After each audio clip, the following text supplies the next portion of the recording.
पिछले क्लास में हम लोगों ने पांचवा समास द्वंद्व समास को पढ़ा। अभी हम लोग बहुव्रीहि समास को पढ़ेंगे। बहुव्रीहि समास की परिभाषा की अभी बात करें तो शॉर्टकट में संस्कृत में सूत्र बतलाया गया है, अन्य पदार्थ प्रधानो बहुव्रीहि। ऐसा मिलता है, अन्य पदार्थ प्रधानो बहुव्रीहि। बहुव्रीहि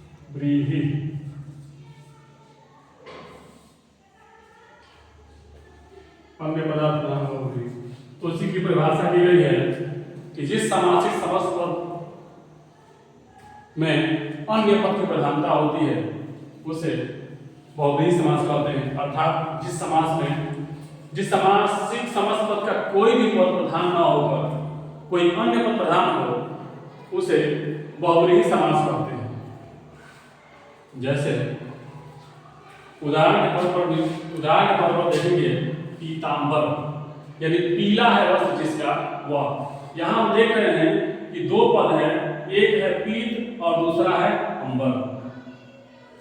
जैसे एक है पीत और दूसरा है अंबर। तो हम देख रहे हैं कि यहाँ पर न पीत प्रधान है और न अंबर प्रधान है। एक तीसरे व्यक्ति के बारे में कहा जा रहा है कि जिनका वस्त्र पीला है वह, अर्थात विष्णु के विषय में इंडिकेट किया जा रहा है। विष्णु के विषय में कहा जा रहा है लेकिन डायरेक्ट उनको नहीं कहा जा रहा है। फिर यहाँ कहा गया है श्वेतांबरा। श्वेतांबरा कहा जाता है माता सरस्वती को, यानी जिनके वस्त्र श्वेत हो, जिनका वस्त्र उजला हो वह। इसमें दो पद है, श्वेत और अंबर। दो पद है तो श्वेत का मतलब होता है उजला और अंबर का मतलब होता है वस्त्र। जब जिनका वस्त्र श्वेत हो तो माता सरस्वती के वस्त्र कैसे हैं? श्वेत हैं। अब लंबोदर की बात करते हैं। इसमें भी दो पद है, एक है लंब और दूसरा है उदर। लंब माने होता है लंबा बड़ा और उदर माने होता है पेट। तो जिनका पेट बड़ा हो, जिनका उदर बड़ा हो, लंबा हो वह। तो गणेश जी के विषय में कहा गया है गणेश जी का पेट बड़ा है। लंबोदर के नाम से गणेश जी को जानते हैं। ठीक वैसे सदानंद कहा गया है, कार्तिकेय भगवान को कहा गया है सदानंद, जिनके 6 मुख हैं। तो इसमें भी षट और आनंद पहले संधि में ट वर्ण के बाद यदि स्वर वर्ण आता है तो वह ट ड में बदल जाता है। तो वहां पर षट प्लस आनंद सदानंद हुआ है। 6 है आनंद जिसके वह। यहाँ पर भी किसी तीसरे के विषय में कहा गया है, अर्थात कार्तिकेय के विषय में कहा गया है सदानंद। फिर यहाँ दिगंबर, यानी दिक है, दो पद है यहाँ पर, दिक और अंबर। दिक और अंबर। तो यहाँ पर क के बाद जब स्वर बनाया है तो क का ग हो गया है। ठीक है। तो दिशा है अंबर जिसका वह, अर्थात शिव। शिव को दिगंबर कहा गया है। शूलपाणी भी भगवान शिव को ही कहा गया है क्योंकि उनके हाथ में हमेशा त्रिशूल रहता है। तो दो पद है यहाँ पर, शूल और पाणी, यानी पाणी माने हाथ, शूल माने त्रिशूल। तो जिनके हाथ में शूल रहता है, जिनके हाथ में त्रिशूल रहता है वो। फिर यहाँ पर हम देखेंगे जलज। जलज कहिए या पंकज कहिए। पंकज भी कहा जाता है। जलज जिसका जन्म जल से हुआ है, अर्थात कमल। फिर पंकज भी कह सकते हैं, पंकज।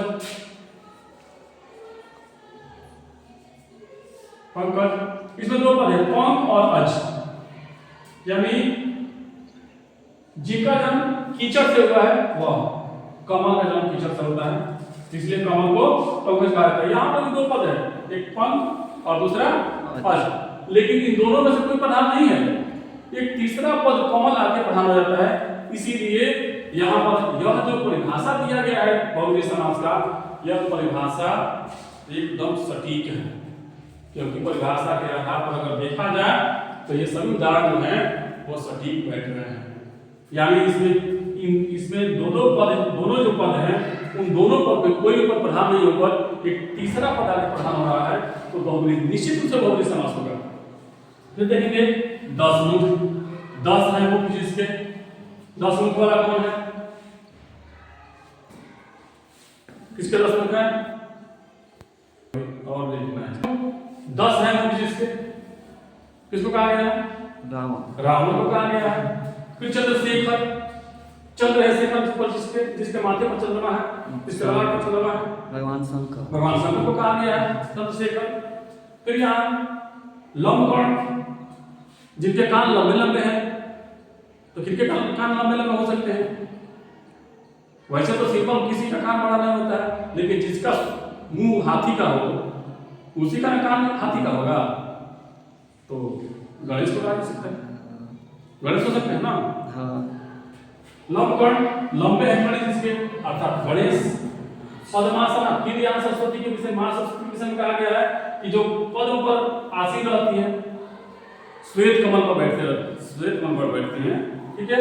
तो पद्मासना कौन है?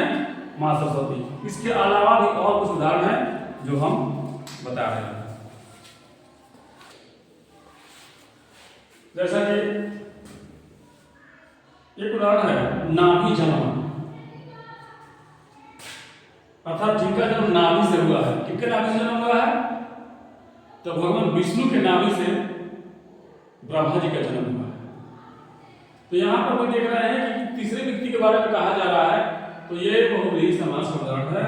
चंद्रभाग, अर्थात जिसके माथे पर, जिसके ललाट पर चंद्रमा हो वह अर्थात शिव। फिर यहाँ चंद्रवदन की बात कर रहे हैं कि जिनके बदन पर चंद्रमा, बदन के किसी हिस्से पर चंद्रमा, तो यहाँ पर भी शिव होंगे। फिर मुक्कामुखी, एक शब्द आता है मुक्कामुखी, अर्थात मुक्का से जो लड़ाई हुई है उसे बोलते हैं मुक्कामुखी। तो किसी लड़ाई के विषय में कहा जा रहा है कि जो मुक्कामुखी से लड़ाई होती है वह, तो ये भी बहुव्रीहि समास में आता है। फिर से लाठा लाठी एक शब्द है, यानी लाठी से जो लड़ाई हुई है, अर्थात लाठी, एक व्यक्ति दूसरे व्यक्ति पर लाठी चला रहा है, दूसरा व्यक्ति इस व्यक्ति पर लाठी चला रहा है, वो भी बहुव्रीहि समास का उदाहरण होगा। फिर घूसा घूसी, यानी घूसा से जो लड़ाई हुई है वो भी बहुव्रीहि समास का उदाहरण होगा। एक आता है केसा केसी पर जानते हैं किनके बीच लड़ाई होती है? केसा केसी, केस, एक आदमी दूसरे आदमी का केस पकड़ के मारने करता है, तो कहने की जरूरत नहीं, बुरा लगेगा क्या? हाँ। तो ये सब है, ऐसे बहुत सारे हैं, देख लेंगे। बहुत ज़्यादा उदाहरण है, उदाहरण ज़्यादा देने के बाद वीडियो और लंबा हो जाएगा, इसलिए बस इतना।